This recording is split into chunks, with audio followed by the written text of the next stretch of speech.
বাংলাদেশের প্রত্যন্ত অঞ্চলের একটি ছোট্ট গ্রাম, নাম তার চাঁদপুর। গ্রামটি সবসময়ই রহস্যময় বলে পরিচিত ছিল। আশেপাশের লোকেরা বলতো এই গ্রামে জিনের বসবাস আছে। বিশেষ করে গ্রামের পুরনো গোরস্থানের দিকে রাতের বেলা কেউ যেতে সাহস করতো না। হাশেম চাচা ছিলেন গ্রামের সবচেয়ে বয়স্ক মুরব্বি। তিনি অনেক গল্প বলতেন জিন। তার মতে এই গোরস্থানে প্রায়শই জিনের দাফন হয়। কেউ দেখতে পেলে তার নাকি জীবন নাকি বদলে যায়। তো কেউই জানতো না জিনের দাফন আসলে কেমন হয়। রাশেদ গ্রামের এক যুবক এসব কথা বিশ্বাস করতো না। সে ছিল শহরের পড়ালেখা করা আধুনিক মনোভাবের মানুষ। গ্রামের অন্যদের মতো কুসংস্কারে সে বিশ্বাস ছিল না। হাশেম চাচার গল্প শুনে সে হেসে উড়িয়ে দিত। কিন্তু একদিন এক অদ্ভুত ঘটনা তার কৌতূহল বাড়িয়ে দিল। রাতের বেলা রাশেদ জানালার ধারে বসেছিল। হঠাৎ সে দেখলো গোরস্থানের দিকে কয়েকটা সাদা ছায়া মূর্তি যাচ্ছে। তার মানুষের মতো দেখতে, কিন্তু তাদের চলাফেরা অস্বাভাবিক। রাশেদ ঠিক করলো যাই হোক না কেন সেই রহস্যের সমাধান করবে। রাত গভীর হল। রাশেদ তার বন্ধুকে নিয়ে লণ্ঠন আর একটা ধারালো দা হাতে গোরস্থানের দিকে রওনা হলো।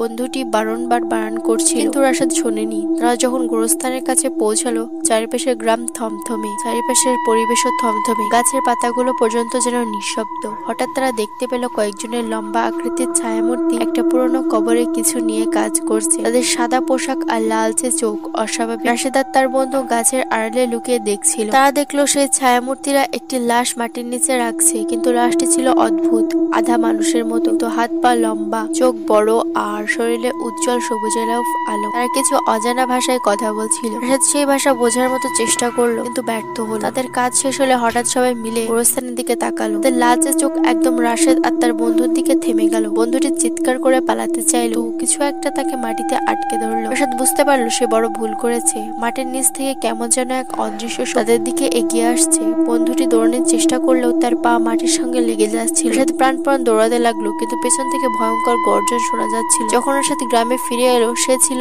আদ্যপাগল অবস্থায়। সে বলতে লাগলো, ওরা মানুষ না, ওরা এখানে দাফন করে তাদের লাশ, কিন্তু তারা মরে না, তারা জীবন্ত। পরদিন সকালে গ্রামের সবাই রাশেদের বন্ধুকে খুঁজতে গেল, কিন্তু গোরস্থানে তার কোনো চিহ্ন ছিল না। যেখানে তারা লাশ দাফন করেছিল সেখানে মাটি পুরোপুরি অক্ষত। গ্রামবাসী বুঝতে পারলো জিনের দাফন সই হয়। এরপর থেকে রাতে কেউ আর গোরস্থানের দিকে যেত না। রাশেদ বেঁচে থাকলেও সে আর কখনো স্বাভাবিক জীবনে ফিরে আসেনি। আজও চাঁদপুরের গোরস্থান এক অমীমাংসিত রহস্য। কেউ জানে না জিনের দাফন কেন হয় বা সেই লাশগুলো কোথা থেকে আসে। শুধু এতটুকু বলা হয়, যদি কখনো সেই দাফনের সাক্ষী হও তবে নিশ্চিত মৃত্যু তোমার